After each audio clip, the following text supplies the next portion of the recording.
कहते हैं बच्चे भगवान का रूप होते हैं, लेकिन क्या बच्चों की हर एक बात पर यकीन करना ठीक है? आज की हमारी ये मूवी एक ऐसे टीचर पर आधारित है जिसकी जिंदगी एक 3 साल की बच्ची की वजह से बर्बाद हो गई। मूवी की शुरुआत में हम लूकस नाम के एक आदमी को देखते हैं जो अपने दोस्तों के साथ मजे कर रहा था। लूकस किंडरगार्टन में जॉब करता है। बच्चे भी उसे काफी पसंद करते हैं। उसका अपनी बीवी से तलाक हो चुका है और उसका एक बेटा है मार्कस, जिसकी कस्टडी पाने के लिए उसने वाइफ पर केस भी किया है। उसके बाद हम 3 साल की क्लारा को देखते हैं जो लूकस के बेस्ट फ्रेंड थियो की बेटी है। वो घर का रास्ता भूल गई थी।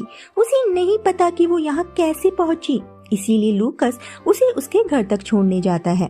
थियो अपनी बेटी को बिना बताए घर से जाने के लिए डांटता है। उसके बाद वो लूकस के साथ बात करता है और उससे पूछता है कि उसकी एक्स वाइफ और उसके बेटे के साथ चीजें कैसी चल रही हैं। लूकस कहता है कि सब ठीक है, लेकिन थियो उससे कहता है कि तुम झूठ बोल रहे हो, क्योंकि वो अपनी पलकें जल्दी जल्दी झपका रहा था, जिसका मतलब है कि वो झूठ कह रहा है। थियो उससे उसकी एक्स वाइफ को फोन करने को कहता है और जब लूकस अपनी एक्स वाइफ को फोन करता है तो उसकी वाइफ उसे फोन करने से मना करती है। अगले सीन में हम क्लारा के भाई को उसके दोस्त के साथ देखते हैं जो क्लारा को टैब में गंदे गंदे फोटोज दिखाने लगता है। इस पर उसका भाई अपने दोस्त को अपने रूम में ले गया। वो सब देख क्लारा थोड़ी अपसेट हो जाती है।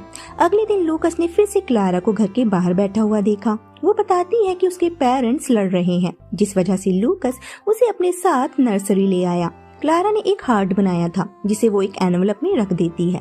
वहीं दूसरी तरफ लूकस बच्चों के साथ खेल रहा होता है। क्लारा उन्हें देखकर काफी खुश हो रही थी और फिर वो अचानक से लूकस के लिप्स पर किस करने लगी। लूकस को ये थोड़ा अजीब लगा। वो उसके पास आता है और कहता है कि उसे उसकी कोट की जेब में एक तोहफा मिला जो कि वही हार्ट वाला एनवलप था।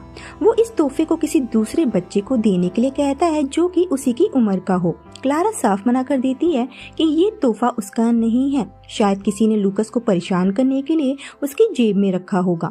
जिसके बाद लूकस उसे समझाता है कि लिप किस केवल अपने पेरेंट्स को किया जाता है, ना कि किसी बाहरी इंसान को। क्लारा बार बार यही कहती है कि वो गिफ्ट उसका नहीं है और लूकस झूठ कह रहा है और फिर वो अपसेट होकर वहाँ से चली जाती है। रात के वक्त नर्सरी बंद करने का टाइम था। क्लारा अंधेरे में अकेले बैठी थी और वहाँ की हेड उसे बताती है कि उसकी मॉम उसे लेने आती ही होगी। हेड को क्लारा थोड़ी परेशान दिख रही थी और फिर क्लारा कहती है कि वो लूकस से नफरत करती है। हेड कहती है कि उसे लगा कि लूकस उसका दोस्त है। क्लारा कहती है कि वो उसका दोस्त नहीं है और तब वो कुछ ऐसा बोलती है जिससे ये लगता है कि शायद लूकस ने उसके साथ कुछ गलत काम किया है। क्लारा कहती है कि लूकस के पास विली है। हेड कहती है कि वो सारे आदमियों के पास होती है। क्लारा कहती है लेकिन लूकस की काफी पॉइंटेड है। ये सुनकर हेड शॉक्ड हो जाती है। उसे लगता है कि लूकस ने क्लारा के साथ कुछ गलत किया है, लेकिन ये सब क्लारा उस वीडियो की वजह से कह रही थी जो उसके भाई के दोस्त ने उसे दिखाया था। क्लारा कहती है कि लूकस ने उसे ये हार्ट दिया जो खुद क्लारा ने लूकस के लिए बनाया था, जिसे लूकस ने एक्सेप्ट नहीं किया। जाहिर है कि क्लारा लूकस की तरफ अट्रैक्ट होने लगी थी और फिर क्लारा अपनी मॉम के साथ घर चली जाती है। उसके बाद लूकस को उसकी एक्स वाइफ से पता चलता है कि मार्कस लूकस के साथ रहना चाहता है और शायद वो क्रिसमस के बाद हमेशा के लिए उसके पास आ जाए। ये सुनकर लूकस काफी खुश हो जाता है और वहाँ काम करने वाली नादिया को बताता है कि उसका बेटा उसके पास आने वाला है। नादिया जो उसी नर्सरी में जॉब करती है और वो लूकस को पसंद करती थी। उसके बाद वो उसे कॉफी के लिए पूछती है। उधर हेड के दिमाग में अभी तक क्लारा की बातें घूम रही थी। नादिया लूकस से कहती है कि वो लूकस से फिर से मिलना चाहेगी। लूकस भी कहता है कि वो नादिया से दोबारा मिलना चाहता है। उसके बाद हम लूकस को जंगल में शिकार करते हुए देखते हैं और फिर वो अपने सारे दोस्तों के साथ पार्टी करता है, जहाँ थियो काफी ज्यादा ड्रिंक कर लेता है और लूकस उसे घर तक छोड़ने आता है। और जब वो अपने घर पहुंचता है वहाँ नादिया पहले से मौजूद थी। उसके बाद लूकस अपने डॉग फैनी के साथ खेलने लगा और फिर नादिया और लूकस इंटीमेट होते हैं। दोनों रिलेशनशिप में आ जाते हैं। अगले दिन जब लूकस नर्सरी आता है, वहाँ की हेड उसे अपने ऑफिस बुलाती है और उसे बताती है कि किसी बच्चे ने उस पर इल्जाम लगाया है कि उसने अपने प्राइवेट पार्ट्स उस बच्चे को दिखाए हैं, लेकिन ये भी हो सकता है कि ये उस बच्चे की खुद की एक इमेजिनेशन हो। ये सुनकर लूकस काफी शॉक्ड हो जाता है और वो उस बच्चे का नाम जानना चाहता था। हेड उस बच्चे का नाम डिस्क्लोज नहीं करती और यही उसकी सबसे बड़ी गलती थी। अगर वो बता देती कि ये सब क्लारा ने इससे कहा है तो शायद लूकस के पास अपनी सफाई में कहने के लिए कुछ होता। हेड उसे कुछ दिन का ऑफ लेने को कहती है और कहती है कि उसे परेशान होने की जरूरत नहीं है, वो इस प्रॉब्लम का समाधान निकाल लेंगे। लूकस काफी अपसेट हो जाता है और फिर हेड अपने जान पहचान के एक आदमी को क्लारा से बात करवाने के लिए लाती है। लेकिन जब वो आदमी क्लारा से लूकस के बारे में पूछता है, क्लारा काफी कंफ्यूज्ड नजर आ रही थी। पहले तो वो बोलती है कि लूकस ने उसके साथ कुछ नहीं किया और उसने हेड से कुछ नहीं बताया। वो आदमी उससे पूछता है कि क्या तुमने ये सारी बातें अपने आप बनाई हैं या हेड झूठ बोल रही है, जिस पर हेड उससे वो सब बताने को कहती है जो उसने पहले उसे बताया था। और यहाँ एक 3 साल की बच्ची उन सारी बातों का जवाब हाँ में देती है जो वो आदमी उससे पूछ रहा था। लेकिन यहाँ हम देखते हैं कि वो आदमी जबरदस्ती क्लारा से वो सब बातें कहलवा रहा था जो उसके साथ हुई ही नहीं, जिससे ये क्लियर हो जाता है कि लूकस ने एक बहुत बड़ा क्राइम किया है। वो इस नर्सरी में पढ़ाने लायक नहीं है और अब ये एक पुलिस केस था और उन्हें इस बारे में बच्चों के पेरेंट्स को भी बता देना चाहिए।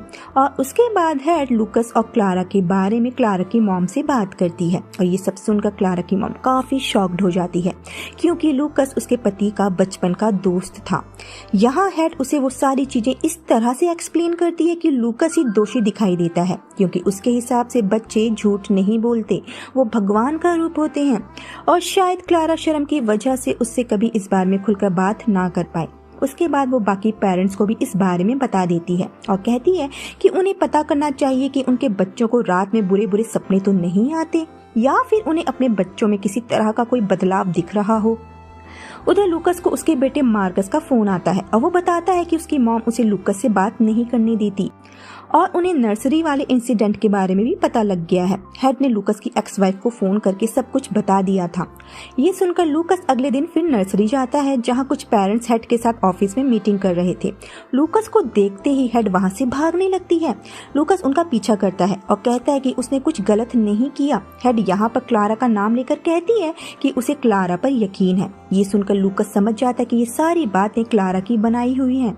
वो हेड से उसके बेटे मार्कस से दूर रहने को कहता है और वहाँ से चला जाता है। फिर वो थियो के घर पर आता है और उसे क्लारा के बारे में बात करता है। थियो काफी अपसेट था। वो कहता है कि उसकी बेटी झूठ नहीं बोलती। लूकस उसे समझाने की कोशिश करता है कि उसने क्लारा को टच तक नहीं किया। तब तक थियो की वाइफ भी वहां आ चुकी थी और लूकस को उनके घर से जाने को कहती है। उसके बाद थियो उसे उसकी बेटी से दूर रहने को कहता है। लूकस के जाने के बाद क्लारा अपनी मॉम से कहती है कि लूकस ने कुछ नहीं किया और उसने कुछ ऐसा कहा है जिस वजह से सारे बच्चे उसके बारे में बात कर रहे हैं। लेकिन यहाँ उसकी मॉम को लगता है कि शायद क्लारा के साथ जो कुछ भी हुआ वो उसे याद नहीं रखना चाहती, लेकिन वो उसे विश्वास दिलाती है कि उसके साथ वास्तव में कुछ गलत हुआ है और उन्हें खुशी है कि क्लारा ने उन्हें इन सब के बारे में बताया। उधर नर्सरी में बाकी स्टाफ नादिया को भी लूकस के खिलाफ करने की कोशिश कर रहे थे कि लूकस के खिलाफ कई पेरेंट्स ने कंप्लेंट की है कि उनके बच्चों के साथ भी लूकस ने गलत हरकत की थी। अगले सीन में हम क्लारा को लूकस के घर पर देखते हैं। क्लारा कहती है कि वो उसके डॉग को बाहर घुमाना चाहती है। लूकस उससे पूछता है कि क्या तुम्हारी मॉम को पता है कि तुम यहाँ हो? क्लारा कहती है नहीं। लूकस उसे घर जाने को कहता है। क्लारा कहती है कि उसकी मॉम कहती है कि लूकस ने उसके साथ कुछ बुरा किया है। लूकस पूछता है कि तुम्हें भी ऐसा लगता है? क्लारा कहती है कि उसे कुछ भी याद नहीं है। क्लारा के जाने के बाद नादिया और लूकस के बीच भी आर्ग्यू होने लगी। जब नादिया उससे पूछती है कि क्या तुमने सच में क्लारा के साथ कुछ गलत किया है, ये सुनने के बाद लूकस उसे घर से निकाल देता है। क्लारा का भाई क्लारा के साथ क्रिसमस की तैयारी कर रहा था और उसे ये सोच सोच कर दुख हो रहा था कि उसकी 3 साल की बहन के साथ कुछ गलत हुआ है। अगले सीन में हम देखते हैं कि मार्कस लूकस के पास आ गया है अपनी मॉम को बिना बताए। लूकस उसके आने से खुश है, लेकिन वो चाहता है कि वो अपनी मॉम को फोन करके उसके यहाँ होने की खबर दे। लूकस उसे बताता है कि अब उसके पास कोई भी जॉब नहीं है और पुलिस भी इस केस में इन्वॉल्व हो चुकी है। उसके बाद वहाँ लूकस का दोस्त डियागो आता है और वो सब बातें करने लगते हैं। डियागो कहता है कि तुमने कुछ भी गलत नहीं किया है, फिर भी सब तुम्हारे अगेंस्ट है। अगले सीन में हम मार्कस को ग्रोसरी शॉप में देखते हैं। वहाँ का ओनर उससे कहता है कि तुम्हारा और तुम्हारे पापा का यहाँ आना मना है, वो इस जगह से शॉपिंग नहीं कर सकते। उधर पुलिस लूकस को अरेस्ट कर लेती है। लूकस मार्कस से अपनी मॉम के पास जाने को कहता है, लेकिन मार्कस थियो के घर आ गया जहाँ वो क्लारा से बात करता है और उससे पूछता है कि उसने झूठ क्यों बोला उसके पापा के बारे में। ये सब सुनकर थियो और उसके दोस्त उसे घर से निकालने लगते हैं। मार्कस क्लारा के मुंह पर थूक देता है और उसे गाली देता है। जिस पर वहाँ मौजूद एक आदमी उसे बहुत मारता है। थियो उस आदमी को रोकता है और मार्कस को वहाँ से जाने को कहता है। मार्कस डियागो के घर आता है। डियागो बताता है कि कल उसके पापा की सुनवाई है और हो सकता है कि कल उसके पापा छूट जाएं। उनके पास लूकस के अगेंस्ट कोई भी सबूत नहीं है, क्योंकि लूकस के घर की जो डिटेल्स बच्चों ने बताई है वैसी कोई भी चीज लूकस के घर पर मौजूद नहीं थी और ये सब लूकस के फेवर में जाएगा। अगले दिन डियागो मार्कस को उठाता है और बताता है कि उसके पापा को छोड़ दिया गया है और उसके पापा किसी भी समय यहाँ आने वाले हैं। लूकस जब वहाँ आता है, मार्कस उसे जोर से गले लगा लेता है। मार्कस और लूकस अपने घर आ जाते हैं। लूकस अपने डॉग को बाहर भेजता है। मार्कस और लूकस आपस में बातें करने लगते हैं। तभी कोई उनके घर में बड़ा सा पत्थर फेंकता है। लूकस बाहर आकर चेक करता है तो किसी ने उसके डॉग को मारकर एक बोरे में डाल दिया था। ये देख मार्कस रोने लगा। लूकस मार्कस को उसके मॉम के पास भेज देता है और अपने डॉग को दफना देता है। अगले दिन जब लूकस ग्रोसरी स्टोर जाता है, वहाँ का स्टाफ उसे कुछ भी देने से मना कर देता है और उससे मारपीट करने लगता है। वो लोग लूकस को उठाकर स्टोर के बाहर फेंक देते हैं। लूकस वापस अंदर आता है और अपना सामान मांगता है और उस आदमी की नाक तोड़ देता है जिस आदमी ने उसे मारा था और फिर वो वहाँ से अपना सामान लेकर चला जाता है। थियो और उसकी वाइफ दूर से उसे उस हालत में देख रहे थे। थियो उससे बात करने के लिए कार से उतरने लगता है, लेकिन उसकी वाइफ उसे मना कर देती है। क्रिसमस ईव वाले दिन लूकस अच्छे से तैयार होकर चर्च जाता है, जहाँ थियो भी मौजूद था।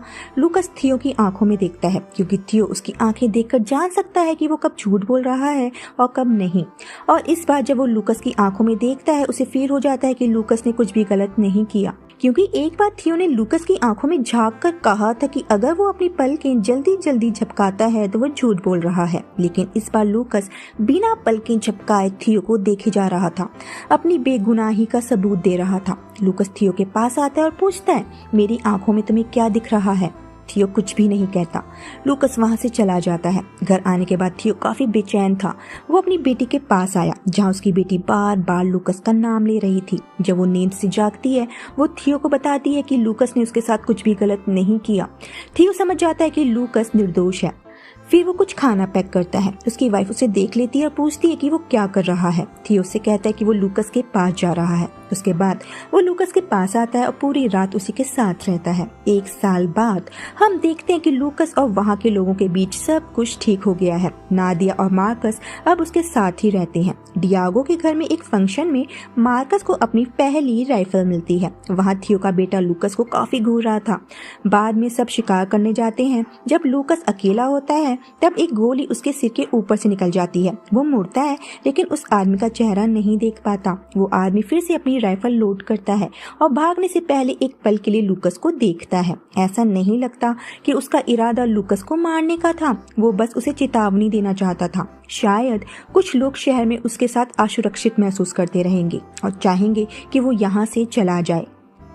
ऐसा हो सकता है कि शूटर थियो का बेटा यानी कार्ला का बड़ा भाई हो। इस मूवी के अंत ने ये साबित कर दिया कि लूकस अभी भी समाज की नजर में दोषी था। अदालत ने भले ही उसे बरी कर दिया हो, लेकिन समाज के कटघरे में वो हमेशा खड़ा रहेगा। वो आखिरी शॉट इस बात का संकेत था कि लोग उसके जीवन को और अधिक कठिन बना देंगे और उसे जल्द से जल्द ये शहर छोड़ देना चाहिए। आपको आज की इस मूवी का एक्सप्लेनेशन कैसा लगा, कमेंट बॉक्स में लिख के जरूर बताइएगा। अपना ख्याल रखिए। नमस्कार।